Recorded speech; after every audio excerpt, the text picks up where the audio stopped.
Get ready for an impromptu film history lesson as Robert Peters holds court at the table this week on Sitting with the Sosk. Straight out of Edison High School with his Donny Osmond imitation, this cat knows how to spin a yarn. You want to talk about Sir Richard Attenborough? Okay. How about John Malkovich? Why not? Steven Soderbergh? We go there. Late night filming with a gangster in Hamburg? Absolutely. Just two lifers telling some tales around a campfire. Sitting with the Sosk is coming to your ears right now, produced by Streamliner. Welcome to Sitting with the Sosk. I have a very special episode tonight and a very special guest, but I want to throw a couple shout-outs out there first, because me and the boys, first of all, speaking of boys, standing behind the camera right now is the Huffster, posing, looking like Hulkamania back there, and then we have behind the board, making it happen, making it go back and forth, working the magic. It's the Sosh Man. Talk to me, gents. Wow. We have Hulk behind the board tonight. All three of us showed up at an event, was it this past week? Called by the Tulsa Film Collective. It was an Echo Film Mixer. I didn't know what the hell that was going to be when I was walking in. I wasn't sure but they partnered with NYU, and they want to make some awareness of this area with NYU. It was a fantastic night. Got to meet a lot of wonderful people. Shout out to the Tulsa Film Collective for putting that together. Well done, ladies and gentlemen. Had a good time. Had some really nice, seeing a lot of like-minded artists meet and in one room, and a lot of good energy there. Thank you for doing that. And also one last shout out, because one of my boys back home had a really stellar thing happen today that I saw online. There's a gentleman named Dean Imperial, who is a wonderful writer, wonderful actor that I knew from Naked Angels and Tuesday Nights at 9 in New York City. And this guy has gotten into South by Southwest with his first feature called Caper, with some wonderful dogs that I know in New York. Ron Pillay. Shout out to all the boys. Asa, just all you guys that have worked on the film. I'm so excited for you. Congratulations to you. Look at Dean's work, man. Watch this cat. He has been writing for Hotel Cocaine and also Imposter, and then also Godfather of Harlem. He's worked in a lot of different genres. I've known this cat for 20 years. He is wonderful. So keep your eye out for Dean Imperial. I'm going to have a little shot, and I'm going to introduce my guest. Robert Peters is joining me at the table. This is a born and bred Tulsa, Oklahoma. What are we drinking tonight? Whatever you prefer. All right, we're going to go black. I want to thank this man for joining me at the table. You want to talk about a guy who's had a career. Thanks. Another 5%er for 30 plus years. Yeah, sure. And some of the projects that this cat has been involved in are some of my favorite movies on my wall. Appreciate it. So once I got to know this cat here, salute. Cheers. Yeah, man. Thank you so much for joining us. Thanks for having me. This is great. Once I started to hear more about the stuff that you've had a hand in, I knew I had to get you here. And we're about to start working on a film together. Yeah. With one of the guests we've had at our table, Bill and Rodney, who joined us at the table, gentlemen. Robert's going to be playing in the film as well as am I. He starts filming tomorrow. Tomorrow night. Yeah, night shoot. Night shoot? Yeah. That's how you're starting. Yeah. Starting on a night shoot. If people who are not in the industry don't know, night shoots, they start at sunset and they end at sunrise. Right. And you do a couple of those in a row, and it can really mess with your system because you know you're exhausted, but the sun's up. You got to train yourself to live that vampire life. Yeah. Sleep all day. I never can fall. I want to go to sleep, but I'm so wired. Yeah. One, from the energy we just dispelled the night before, and now the sun's up. Yeah, I don't know what to do with myself. Exactly. Thank you for joining me. So, Tulsa native, born and bred here. Born and bred. Lived here till I was 18. Went to Edison High School. Uh-huh. That's when I started acting. Was when I was in junior high school. What was the first play? Well, yeah, okay. I'm glad you asked me that. And I actually just did an interview with Channel 6 here, and they gave me a chance to give this shout out. So I had these great teachers when I was in junior high school. So this one teacher, her name is Barbara Slagle, and she introduced me to Shakespeare. Shout out to Barbara Slagle. Slagle, Barbara Slagle, and she was just very passionate. But she was also, you probably couldn't get away with how emotional she was sometimes with students, because she would just tell you what was on her heart. Mm. And so she told me when she first, this when I'm in 7th grade, she says, "I think you've got an attitude. I really am not sure if I like you." That's what she said to me. Wow. And then she goes, "But," she goes, "I think," and we became very close Yeah. after this. But anyway, she goes, "But I know the other kids think you're funny, and I know that you do impersonations. So I'm going to do something I've never done before. I'm putting you in the 8th and 9th grade assembly." And that doesn't sound like much to anybody, but when you're 7th grade, You just jumped to you're the big and leagues, you went man. from college ball to pro ball. Yeah, You're now JV to going to be varsity, hanging dog. with the 8th and 9th graders. So anyway, so I do this. I'm playing a toy in Santa's workshop that Okay. does impersonations, and to hear this other friend of mine who's a year older than me, he was in 8th grade. He describes it like I was a Beatle almost. Which the only reason I say that is because it really was a game changer for me. So Yeah. I did an imitation of Donny Osmond Okay. singing "Puppy Love," Oh, which sounds wow. painful probably. It's but just when the Osmonds are full on. Oh, the- this is they're- when they're- this is they're when in the Donnie zeitgeist. was He's the every girl's bomb. dream. I mean, listen, you can say now he's bubblegummy or whatever you want to say. At that time, Yeah, man. he was. And so I had these 8th and 9th grade girls coming up and talking to me that had never even given me the time of Oh day. my Lord. And all of a sudden, my life was changed. I go, I'm an Hopefully actor. I'm an actor. I'm gonna get some chicks. Yeah, that's what I'm going to meet girls, and And a career is born. make friends, and a career was born. And then throughout junior high and high school, we had another guy named Jack Henry who did these really kind of avant-garde plays that no other high schools did. So my sophomore year in high school, I did a play called The Playroom, which was about a group of kids who came from kind of bourgeois families who kidnap a girl. I mean, who does a high school? I mean, this is a very Wow. edgy play. Yeah. And I played the kind of leader of this gang, and but this guy really, and then probably the most profound experience for me, and might surprise you, but my senior year, I did the play Harvey. Remember the play Harvey? Yeah, sure. So Harvey, if anybody's seen the movie, it looks like this innocuous, wacky film about a guy that has a best friend who's a big white rabbit. Sure. And he walks around, But you got Jimmy, who gives it so well, much Jimmy empathy Stewart, and Jimmy heart. Stewart made it famous. And by the way, this is kind of a side note. The woman who plays the nurse is Peggy Helmrich, who is a very, very prominent Tulsan. Oh, really? She married Walt Helmrich, who's Really? she could Shout out to Peg. she looked like Grace Kelly. She Oh, wow. beautiful, but she chose to marry and live in Tulsa instead of being. Anyway, she's in the original Harvey. But when I did the play Harvey, I'm 16, 17 years old. Yeah. And he said, "Listen, man, you're not going deep enough on this. You need to ask yourself: is this guy insane? Is he an Yeah. alcoholic? Does the rabbit really exist?" Yeah, man. And his mom and his sister are real social climbers, and they want to commit him to a sanitarium. So when you look at it, it's really got a Oh, lot there's to some- say about yeah, life. some depth But and again, some that made darkness. me go, "Wow, there's really something Mm. to theater, to Yeah. movies." I mean, I can make a difference. Not just, I mean, the biggest thing was making people laugh Sure. and having fun and meeting girls. I went to a whole new level of saying, "Wow, I could really make a difference with something I'm involved in, Yeah. and be a part of a story that can really have an impact on Well, and people." also to have a little bit of the avant-garde thrown at you at that early when you're Oh, open to it. you know. absolutely! I came up through that. My Oh, first yeah. play in New York was at La Mama. Wow. We Yeah. had just got done touring Yeah. an English adaptation of the Brothers Karamazov through Wow. Russia. Wow. So I went to the Moscow Theater of the Arts. Oh, I went my to God. Kemenov. I went to, St. Petersburg. How cool We were is there that? for when Yeltsin was being overthrown. We were in Moscow, dude. It was a Wow.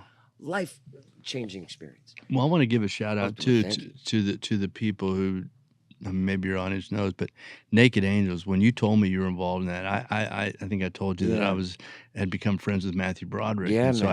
I had exposure to. But that theater, it just had a real, just genuine, like, we really want to make a difference. Really, Yeah. and the whole vibe, and Kenneth Lonergan, all these great people that were Dude, when I involved. was young, I Yeah. got to work on Kenny's plays. He'd Oh, bring that's them in awesome. and he'd Yeah. sample stuff in, and he would Yeah. he'd have me read like the This guy's lead. Academy Award, winning. Oh, and if yeah. you don't know who Kenny Yeah. Lonergan is, ladies and gentlemen, Yeah. boy, look at his stuff. His plays. This is our youth. If you are a young person of Yeah. anywhere from 17 to 30, If you don't know This Is Our Youth, God, look at that play. But I got to tell you one funny story, or I think it's funny, about Matthew Broderick. So Matthew Broderick and I ended up hanging out during the L.A. Fires, during the riots. This is the Oh, Rodney wow. King, and it was Was it because you guys lived close to each other? Or did you do a no, project? because I ended up going to a hotel, Uh-huh. and another friend of mine from New York was staying at a hotel. So we were all just kind of getting. People forget when the L.A. riots happened. It was like almost like the fires now. I mean, there were fires everywhere in the city, and we're up on the roof looking down. Yeah. But he and I knew this girl in common, a woman who worked in wardrobe. I met him on Biloxi Blues before I moved to L.A. Oh, wow. You And did so, Biloxi? yeah, Oh, but my but God. but the funniest thing was we're walking down Melrose, and I said, "So what are you doing next?" And he wasn't being modest. He really wasn't. He said, he goes, "Oh," he goes, "I did this animation thing, and I've really no idea what it's going to be like. I'm like the voice of a lion. Oh, I mean, my it could be God. good, It's could be, Lion King. Lion King. Yeah, But you man. can imagine, when you do animation, Yeah. you probably don't really see the vision of the whole deal until obviously it's done, But I- anyway, that I was think it's changed now. It's Yeah. probably a lot more immediate. yeah, it's true. That's that true. You can see it, you can Yeah. hear it. Because I know I've had a chance to do video games, and Yeah. where those have come in the 20 years that I've been doing it Yeah, is crazy. yeah, Ladies and gentlemen, there's a car outside yeah. That's old that is school. honking That's an old school. irrevocably, Yeah, and someone hasn't realized that their key is in their pocket when they're taking that poop. it would almost sound like Oh, yeah, we got it. they just got it. Someone no, and it came back. That's comedy. That's comedy right there. It almost imagine someone's got a club on their steering wheel. Like, wait. Is it this car right here that's doing the? Oh no! Yeah, somebody's got car issues outside. Well, anyway. enjoy the music in the background if you do hear it. Hopefully you don't. We'll try to sort of rise Right. above the fray. God, you just mentioned so many projects. Yeah. So the first we had lunch and we were talking to the director of this project that we're about to work on. and Right. one of my favorite films that really was a game changer for me was Chaplin, Oh yeah. and you had a chance to work on. Oh, that was my game changer after I'd moved to LA. So when I moved to LA, and I was talking to these guys earlier about it. I couldn't get an agent. I couldn't get an audition, and I did production work. Okay. So you're around it. But I had some great gigs. Well, I was already in the Screen Actors Guild. I'd done a movie out here called Kansas with Matt Dillon and Andrew McCarthy. Oh wow. And so the director and the producer said, "Hey man, you should Yeah. pursue this thing. Move out to LA." So I moved out to LA. Can't get anything going. But so I called this producer. I said, "Hey man, I saw you're doing a movie. Can I audition for you?" He goes, "You're too late, man. We've already booked it. But how would you like to work as an assistant for one of our actors?" So one of my first gigs, I'm working as assistant to John Travolta. So John Travolta, I worked for Where is on this 2 or in 3 his movies. career at this point? This is pre-Pulp Fiction. So, ladies and gentlemen, we had a car issue outside. Huff went out, fixed the car, actually probably bought somebody a new car, and that now is gone. The honking is dissipated. Huff is back, huffing. But you did a real, wow. And he's Yeah. got the guns to show it. So we're Yeah. back here. That We was were- impressive. We were talking about experience at Biloxi Blues. Yes. Talking to Matthew Broderick. Right. Matthew Broderick talks about him. I'm voicing the fucking lion. I don't know what the fuck it's going to be. Turns out Yeah. to be Lion King. Yeah. But you were talking, you had mentioned briefly earlier about, starting, and then that brought me to LA. Right. How did you get, what got you there? Yeah. So The I gumption to do that. Yeah, to make so that jump. I'd done all this theater in all over really. So I'd done a lot of theater, but that's when I started working in movies. Was with like Biloxi Blues, Right. and they did a movie called Pass the Ammo with Tim Curry and Annie Potts and Bill Paxton. Oh, and, wow. Dude, the and people they- that you they- got to work with. yeah, so and they good. shot that in Eureka Springs, Arkansas. So they were doing all these movies in and around Oakland. This is before I moved to LA, and so Yeah. then I did another movie in Kansas, and that was with Matt Dillon and Andrew McCarthy, and it was a great film. Right. It was but on that film, I became pretty close to the producer and the director. It was an Right. Australian guy. And they said, "Well, you need to make a move. Either go to New York or LA." And I kind of always wanted to live in LA, so Right. so that's when I moved to LA. But But all right, but you don't know anybody. No, You have no connections. I knew one prop guy, and Is that the guy you called, or did you just pack up a car and go? oh no, I just packed up my car and went. I mean, as far as the actual move, it was. I mean, Now, do people I here think you're crazy, or people like, what are you no, doing? it Or was. they're like, yeah, I go guess get it was. it, or, Yeah, you know, that's a great question too. You know, it was funny. I remember some guy in the kitchen. Are we allowed to cuss on this? Yeah, dude, cuss your So fucking this head off, this guy was giving me shit, but he was a guy. He was a guy that I really looked up to. He's a friend of my dad's. Okay. And he goes, "Oh, gonna be a big shot, huh? Big star, moving out to Hollywood, are you?" And so my dad turned around, and my dad was a pretty pragmatic guy, and he turned around and he goes, "I think he just wants to make a living at it." And that was a perfect thing to say because Oh, that was in my man, mind. that's and that- nice. yeah, that was in my mind, Yeah. and I thought, and you know, it's like anybody. You grow up in Oklahoma or you Middle America, and you think, "Can I make a living of being an actor?" Is that? I mean, I love doing it. Yeah. I mean, I remember the first time I got paid to do theater. I was like, "You're paying me to do this?" Yeah, dude. You know. So I mean, I loved it that much. So when I moved out to L.A., it was starting over again. Yeah. Now, so you're doing board stuff, but did you find the process of jumping from boards to the film any different? Did you find that sort of seamless? Because it seems like you're working here in Oklahoma. Wait, when that you say these- board stuff, what do you mean by that? the boards, theater. Okay. I never heard that. Okay. Oh, really? Oh, wow. Yeah, Yeah. but that's, It's always about being on the boards. being But- on the but boards. please. No. I mean, I always knew that I wanted to work in film and TV. Okay, so that was the goal. And that's probably why I chose LA over New York. 'Cause, Yeah. you go to New York if you want to do the boards. Yep. So when I moved to LA, I went out there very confident. I mean, I was already in the Screen Actors Guild. Yeah. And I you thought, got and at that props. time, that was your, that was Look your, at me, LA. yeah, Here I am, yeah. baby. But it was like brick wall. I mean, it was like I was starting over again. Yeah. So it took me 2 or 3 years, and then it was such a so when I first moved out there to pay my bills, I called the producer that I did the movie with Right. in Kansas, and he said, "Hey, you're too late to audition, but how would you like to work as an assistant?" So Mhm. that's when I started working as an assistant to John Travolta. As one of my Right, first right. gigs out there. Yes. So I'm working for John Travolta, which is a great job. I mean, it can either be the worst job or the best job. Right. But in my case, it was a great job. I learned a lot. Yeah. And then after that, I worked for Ted Danson as his assistant. Then I worked God, I for love him. Kevin Bacon. Yeah. Oh, no, boy, you know, dude, you're working yeah, with some yeah. I feel are gems in the industry. Absolutely, and everybody I Jesus. worked for just couldn't have been nicer. Couldn't have been, but it was really great. And so, but the whole time I'm saying I'm really an actor, you know. And I've been here now when I'm working on a film as an actor, and somebody in the crew says I'm really an actor, and I feel for him Yeah. because it's hard to make that cross. And what happened for me was the last job I did in production.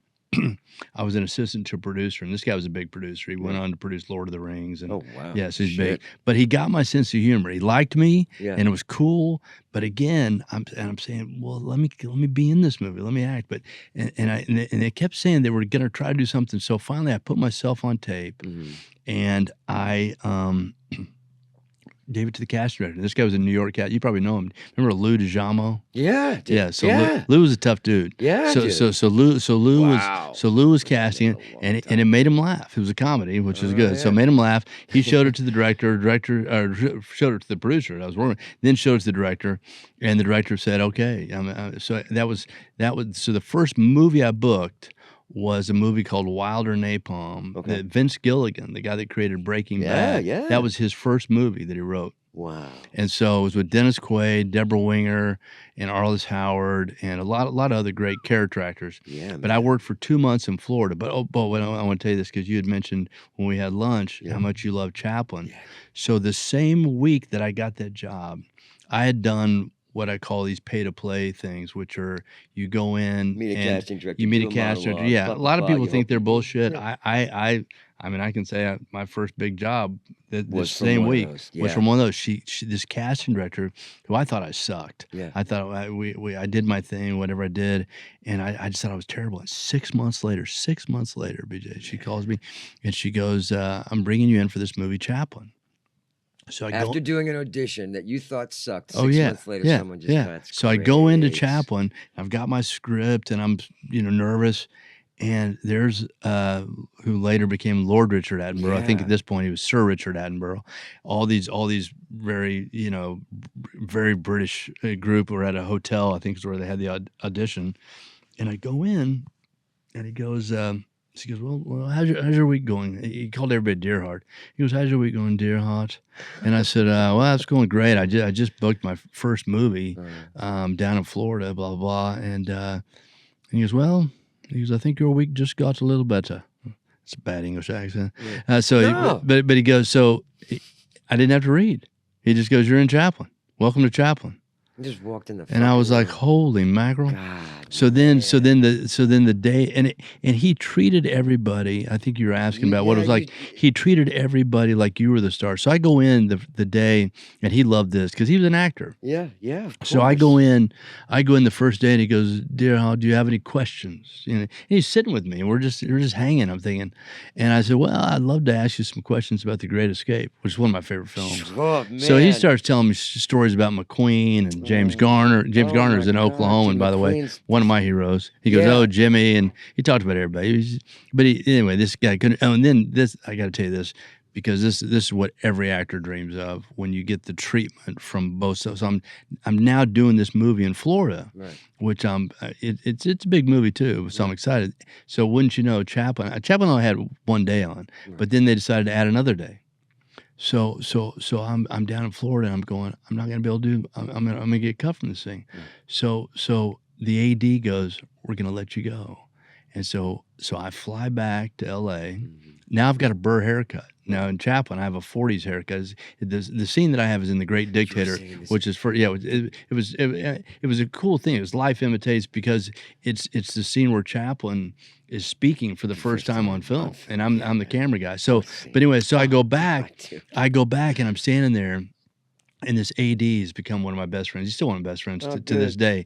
But he and the line producer were coming at me, and they said, and the line producer was kind of a jerk. And he goes, "Hey man, if you think we're paying for your plane ticket from Florida back here, forget it."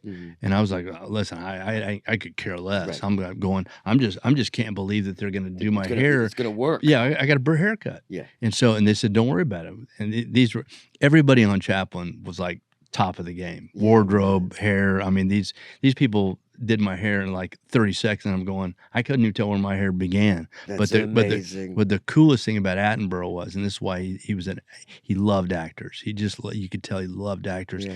So this line producer's, coming at me. Attenborough walks up and he goes, "Oh yes, we are." He goes, "We're paying for everything." He was such a classic guy. That's such a great feeling. Yeah, isn't that cool? You're worthy. Yeah. Well, he made you feel worthy. I mean, at that time, I mean, those were the first two movies I booked. So I was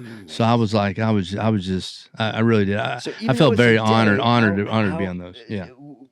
Was Downey, I mean, that's a game changer. That's the phenomenon. Everybody on that movie, you had Kevin Kline, you had Diane Lane, you had Anthony Hopkins, but Downey was he was having trouble at that time, but you never knew it. Right. I mean, he was super professional, super nice guy. I did a movie with him just after that too. Couldn't have been nicer. Couldn't have been more professional. And I never heard anything bad. I never heard anybody say anything bad about him. That was a game changer. Oh, absolutely. But dude, to think of the directors that you've worked with. Yeah. Dude, you've worked with Attenborough. You've worked with Spielberg on Lincoln. You've worked with Ocean's 11, Soderbergh. Yeah. I mean. Yeah. I've worked with Spielberg twice. Clint. Yeah. The list goes on and on, man. Wolfgang Peterson. And that was Yeah. All right. Oh, wait, hold it. Wait, where is it? Okay. Here we go. Yeah. Yeah, that's a bigger crowd. That's nice. I'm applauding. I'm applauding. No, not applauding myself. I'm applauding that I worked with those people. But I'll say this. I pinch myself with both the directors that I've worked with and the actors that I've worked with. The people that I've always looked up to, and Clint Eastwood definitely being one of them. Sure. But with Spielberg, I'll say this. Spielberg's. So the first time I worked with Spielberg was on Catch Me If You Can. Oh, right, that's right. Which with a guy who, this isn't also just amazing because Did you work with the real guy, Frank Abagnale, lived in Tulsa, Oklahoma. Oh, that's right. And he and I became friends. We were flying back on an airplane. My scene is at the airport. I play a dumb FBI guy. I play a lot of dumb guys. I'm not sure what that means, but Anyway, so but Dumb I'm is fun, oh dog. listen, I embrace the Dumb is dumb. fun. Oh See, yeah, you're listen. real, man. You have a blast with Oh, that stuff. I dog. appreciate it. Really good. Nothing more fun than playing a guy that's got the bravado, like he Oh, knows exactly what's yeah, going on, and he doesn't have a you, the fucking audience, clue. know that this guy's clueless. Yeah. Yeah. Your bike cop. Yeah, dude. Yeah. The even the Ocean's 11 guy. Yeah, I'm a little bit of a buffoon. Oh yeah, no. In fact, I'm glad How you was brought that. that? I had a chance to work with Soderbergh as well. Yeah, Boy. okay, then you know, because Soderbergh, more than any director I've had the great fortune of working with, I never saw that guy sweat a beat. Not a beat, I mean, he shoots, Yeah. he edits, Yep. he does everything. Yep.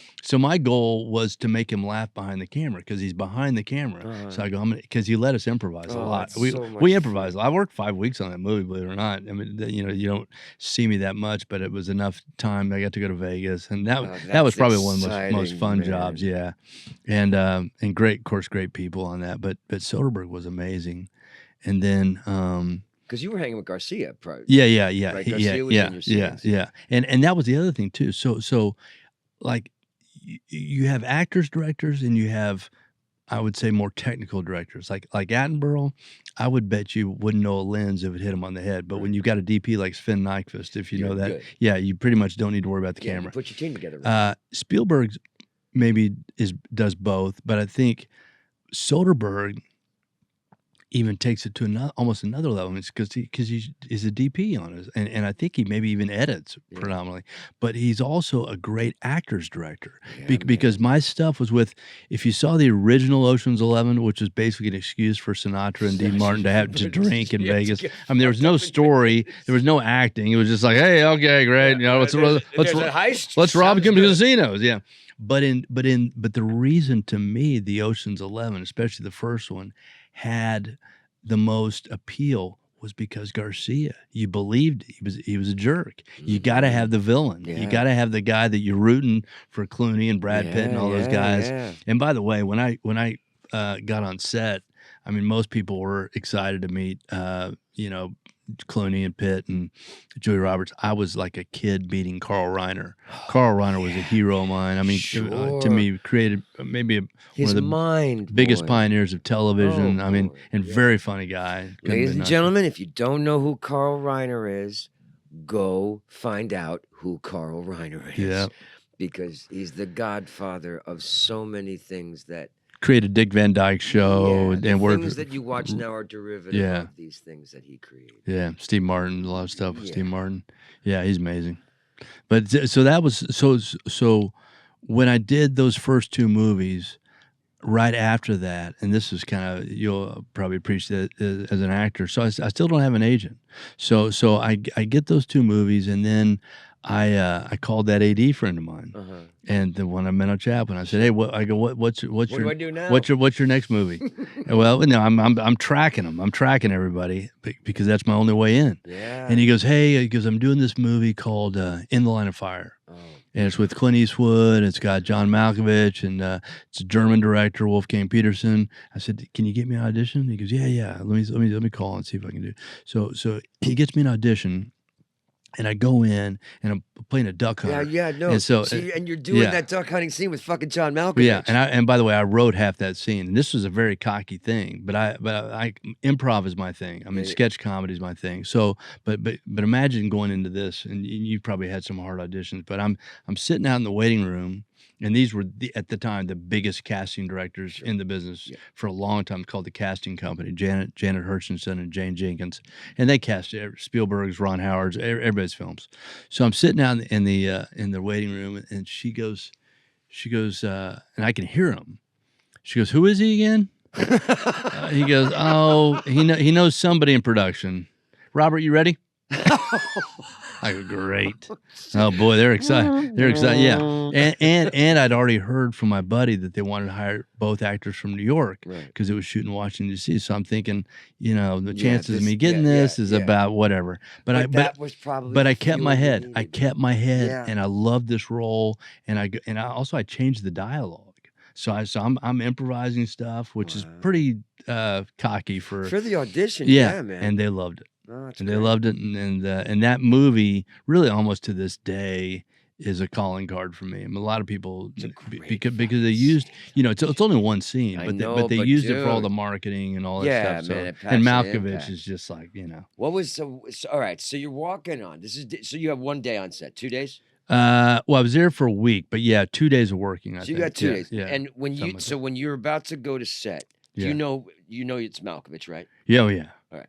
Have you met him yet? No. No. So you're about to work with freaking John Yeah. Malkovich. You Yeah. know the scene that's about, and he's about Yeah. to blow you the hell away. Yeah.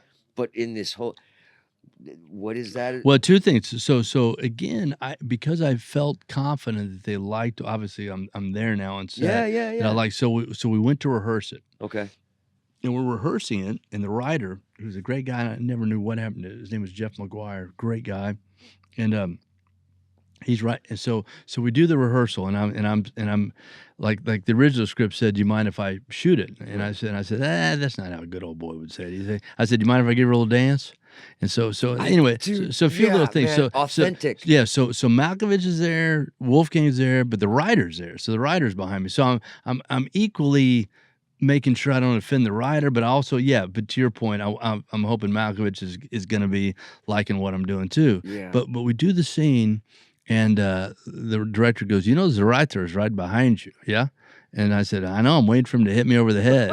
and Jeff goes, "No, man, I love it. I love it. I love it. Do what you're Oh, doing." that's So nice. then we went over there. So Malkovich is so intense, but I think we talked about this at lunch too the other day. There are actors that have this intensity, but you also know that underneath it is this dry humor. Yeah, yeah. And so I can't remember what all we talked about, but we had a great conversation because we were there the whole day just by that duck Yeah. pond.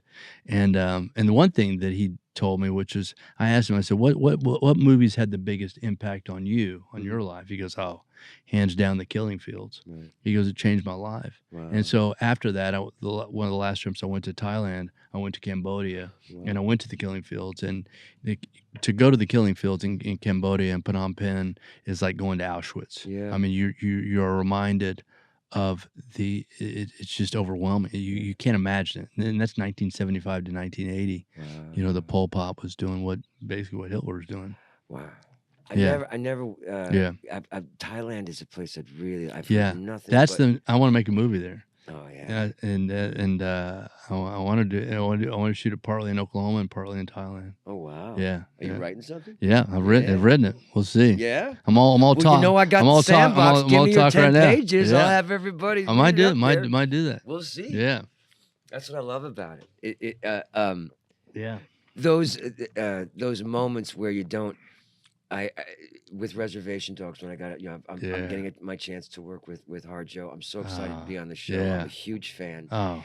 and because my character mentions or Shakespeare gets thrown around in the scene. Right. So there's a scene where he's talking with the chief, Yeah. and there's nobody in the bathroom. And then suddenly Right. you toilet flush. Yeah. And there's a scene where I walk out, wash my hands, and leave. Wow. That's what's in the script. Right. Now I knew because of the way his mind thinks, if this random donut guy, he might know Shakespeare. Yeah. Maybe he was a grad student. Yeah. So I went through about 4 or 5 different ones, and I pulled out 4 lines that I thought would be centralized just for, Bear, Right. and it would, ruminate on him on the next lines that he's going to say. Yeah. I did 3 of those. So I'm sitting in the John, and I'm like, okay, I have this idea. I think they're going to like it, but there's no lines. Right. So I do the one quiet, and I'm sitting in the John. I'm like, I'm going to go. I'm just going to do it. I'm going to let it go and Right. see what happens. And I say the lines. Chief cracks up. I come out into the rest of the lobby of where we're shooting, and everybody's laughing. And Harjo comes up to me, and he's like, Nailed it. Here well, we go. we were going to ask you if Here we you knew go. any Shakespeare. It was, yes. I was like, oh, God, thank God, all Yeah. my thoughts, all my ideas of authentic Yeah. choices, Yeah, but were you're right. Yeah. And it's just... It's a great feeling, isn't it? Because you're bringing what someone else wouldn't have thought to bring. Yeah. And it's Well, what that part of the process for me as an Yeah. actor is so important when the collaborators, whether it be Yeah. the writer or the director, allow you to bring something to the process they hadn't envisioned. But you're a writer too, right? I mean, I mess. yeah, I yeah. mess with it, but Yeah. I'd prefer to just take the writer's good work. Yeah. Because I've had so many like Lonergan go through my creative process in Wow. 35 I've had Wow. that I'm expecting a lot. Yeah, So I yeah. find myself always going back and like, that's not good enough or that's not good Right, enough. But right. one of these days, I get Yeah. on an edit. I like editing. Oh, really? I've been getting on editing. I shot Man. something recently. I shot my own film for the first time and I edited it myself. Well, to me, if you can, to me, that's what makes Soderbergh. It's an editor's medium. Yeah, Soderbergh started as an editor. Yeah, Yeah. I think that's, man, that's great if you can edit. Would you? When I worked with him too, it was like What it's would those you work things- with him on? It's funny in my head. I was like, what the hell was it? I should know my own stuff. It was Clive Owen, and it was early. It was like late 1800s hospitals in New York. I'm forgetting the name of the damn show. Oh yeah. But I had a week. It was the same kind of thing. Oh, it's Two awesome. instances. Yeah, yeah, It's me and another guy. We're paired up, and we have a scene. yeah, Same kind of thing. yeah. We're shooting it over 2 days. They've transformed the South Street Seaport. Wow, that's Yeah. cool. 25 horse and buggies. There's Yeah. 5,000 freaking extras. They've changed Yeah. the face of a boat. It looks like that.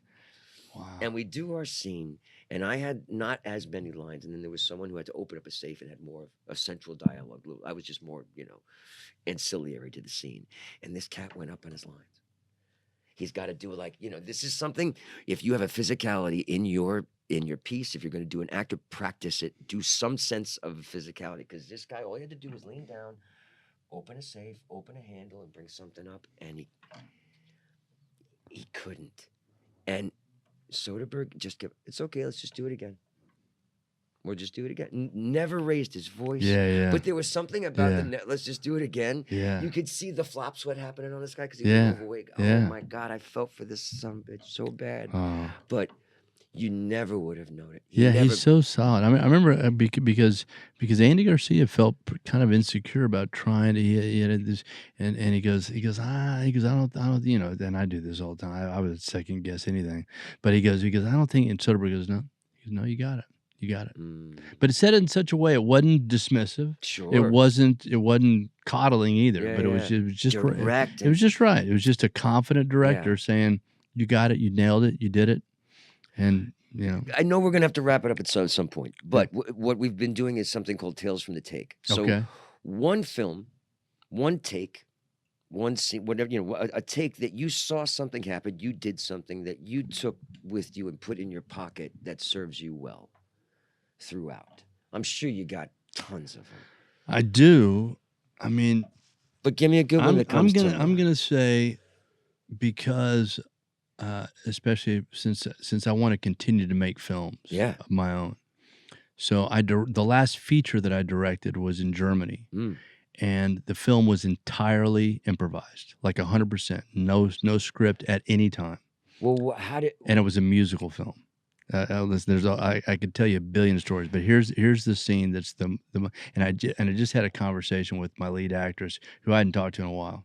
So I don't know how you got over there, but go ahead. Please. I shot a feature film in 8 days in 3 countries, and with no budget, no crew, no script. Hot damn. So and I sold it.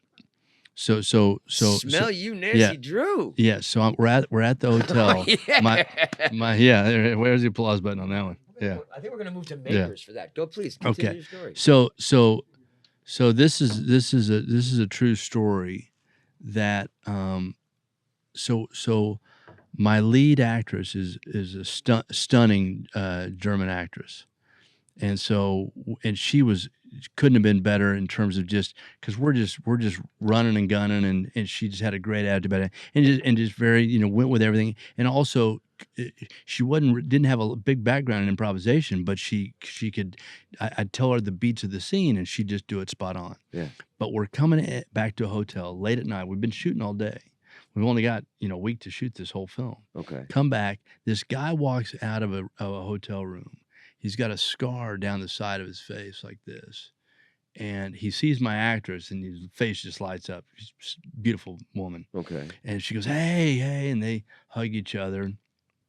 And she goes, do you know who this guy is? I said, no. She goes, he's famous. His name is Callie Schwinson. He's like a mafia guy. Right. It's like the cops don't bother him, the bad guys don't bother him. I mean, this guy's the real deal. Oh wow. And she got my movie is about a motivational speaker that I play, who's a bad one. Uh-huh. But he's a happiness counselor for companies. That's the story.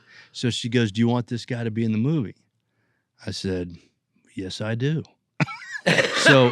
So I have to think of on the spot. So you're asking what do you call it? Tales from the take. Okay, tales from the take. So get ready for this take. So on the spot, we think of how we're going to incorporate this movie. So we tell the guy, and he's not an actor. Right. But we say, okay, here's the deal. You're going to be friends with that actress, and you're going to show me what your version of happiness is. Okay. So what his version of happiness is the Reeperbahn, which is the red light district of Hamburg. Oh my Lord. So you could never in a billion years. We're walking into strip clubs in Hamburg with a camera and a crew, and everybody just goes, "Hey!" But get ready for this. So this is the real tale. So we're driving down, whatever that street is in Hamburg, which is the Reeperbahn.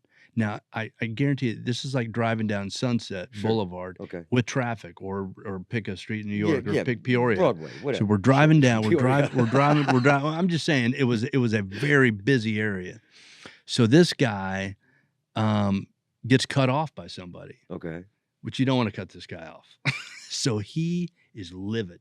So he starts. Remember, we're talking about happiness. I'm saying, I feel like you and I are two peas in a pod. I'm doing my motivational speaker spiel when this happens. Right as it happens. So he blows up, gets out of the car. First, he cusses the guy out in German. Camera's going. That's I got to say. This guy named Dan Mervish, who's a filmmaker himself. Dan Mervish. You probably know Dan. He's one of the founders of Slam Dance Film Festival. And so he's running the camera.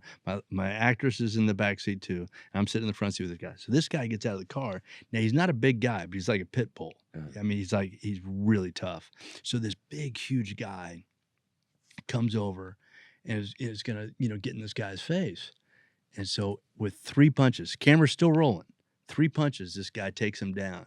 Blood's coming out of the back of this guy here. He goes down, camera's still going. I wanted more coverage, but I couldn't really ask for it. So we go there. Hold there. I want to do a reverse. But I was just talking to my actress about this. He gets in the car, and I said, the camera's still going.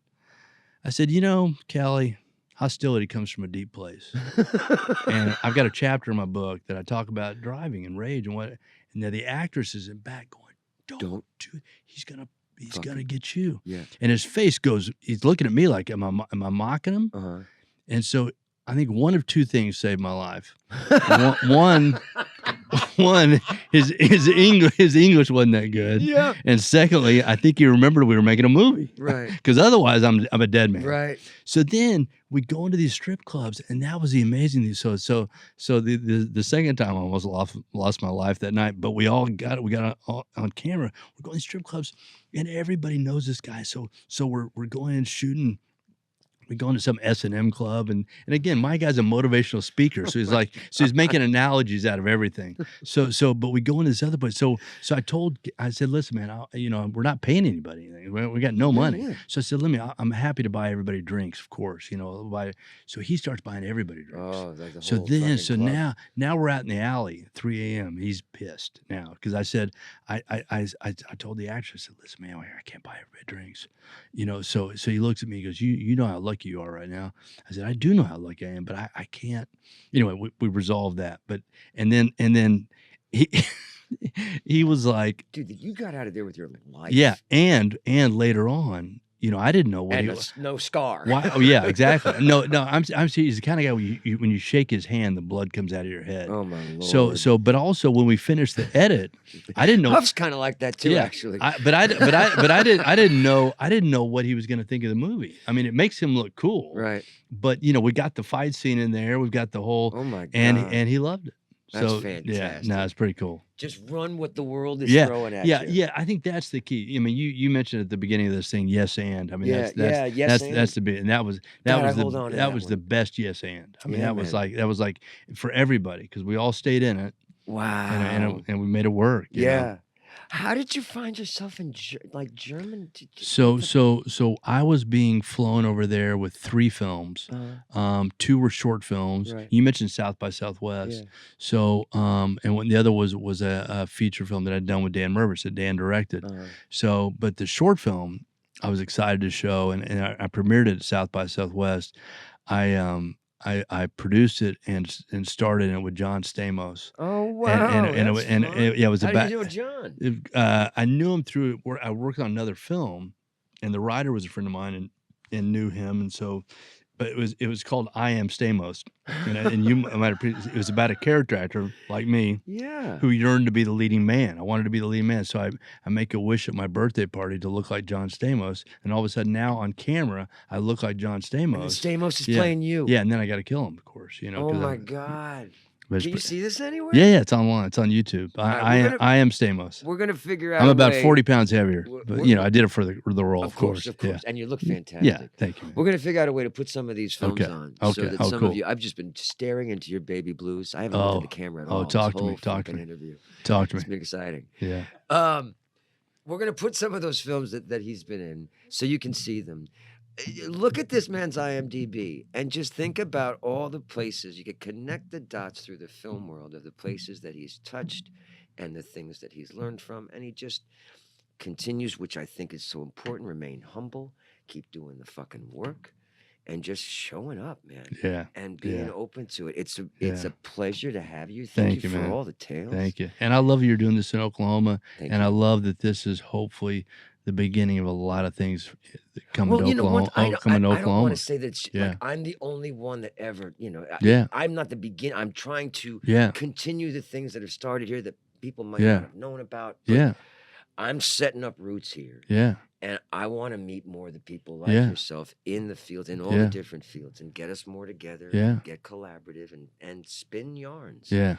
So I'm looking forward to playing with you. Yeah. A lot of talented people here, man. Yeah, Look forward to yeah. it too. Yeah. Yeah. Ladies and gentlemen, this has been Robert Peters at the table. I hope you enjoyed. This was a really, I thank you. It's all the, so many films. It's amazing how you can go through, and I hope that someone can look back and like, man, this cat, you can say, this guy connects to some of my favorite movies.